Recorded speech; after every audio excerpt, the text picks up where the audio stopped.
Hey everybody, so today we're going to be talking about MMA's hottest gym right now, the Fighting Nerds, and we're going to just be talking about the gym and whether it's the best gym around right now, because there are a lot of high-level gyms out there, a lot of high-level camps for fighters to go to, but this year it's been a standout year for the Fight Nerds. Before this year, it was mostly just Caio Borralho, and he's undefeated in the UFC, I believe 7 or 8 wins already, and he's probably going to be in a title eliminator pretty soon. Been an absolute beast and just a guy who can do it all. He can strike, he can grapple really well, but the striking is developed as well. So now he's got both weapons and he's just been looking really, really good. And whatever he's been doing has been working.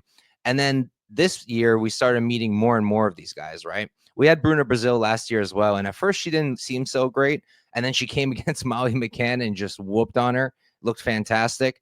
Then we had Jean Silva come onto the scene, Contender Series performance first against Kevin Vallejos, who's another beast, and Jean beat him clean, fair and square.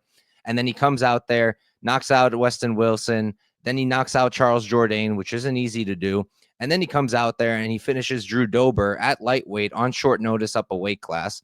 Then you have Carlos Prates coming in, Contender Series win as well, got the finish there.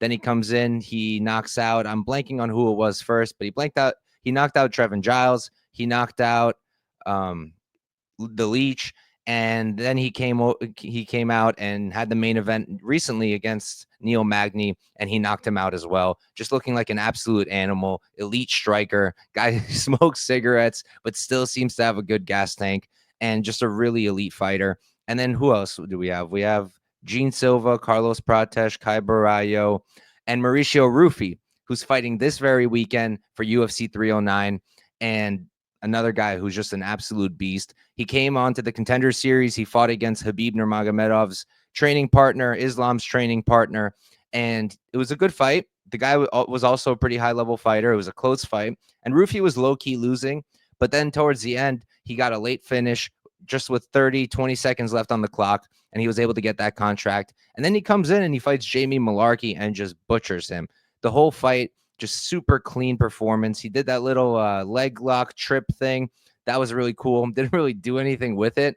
Probably a waste of energy, but still looked cool and just added to the whole aura of a dominant performance there.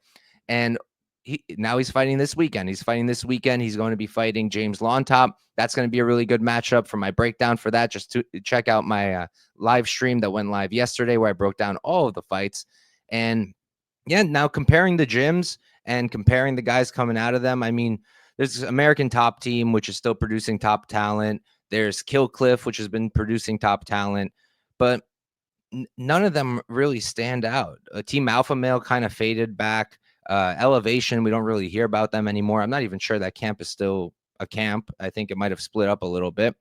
And Factory X split up, so that's gone now too. So honestly, if the question is Fight Nerds right now the best camp, I'd say we have a really small sample size compared to the other gyms, because gyms like Kill Cliff, American Top Team, Alpha Male, Fortis, they all have a lot of guys in the UFC, whereas the Fight Nerds have like 5 or 6 of them, and the sample size is small. But so far, I would say they are probably the best gym in the sport right now, because all their guys are really well rounded. Right now, the only one who's like really proactively grappling is Barallo, but he came in, he was a grappler. His striking wasn't that great. His striking now is really good. He just outstruck Jared Cannonier over 5 rounds, which I didn't expect. I thought he'd have to use his grappling, and he didn't have to. And then you have guys like Jean Silva coming in who are able to just go up a weight class. Cardio's on point, and overall, they're just really, really well rounded. They're well prepared. They have good game plans. They fight relatively smart outside of a few funky things they do that aren't the best moves, but overall, they have good game plans. They're in really good shape, and they're getting more and more well-rounded. Bruna Brazil, I don't even think she was there that long before her Molly McCann performance, and she was just on point everywhere. So yeah, I think right now they're the best gym. And if you are a young fighter, particularly a young Brazilian fighter, I would urge you to go check them out, because they've been producing really, really, really good mixed martial artists. And I think they're only all going to get better and better. And I think more than one of them is going to challenge for the belt. Maybe not in 2025, but in 2026, certainly. And I predict by 2026, we'll have at least one Fight Nerds champion. Thank you guys for tuning in, and I will see you guys next time.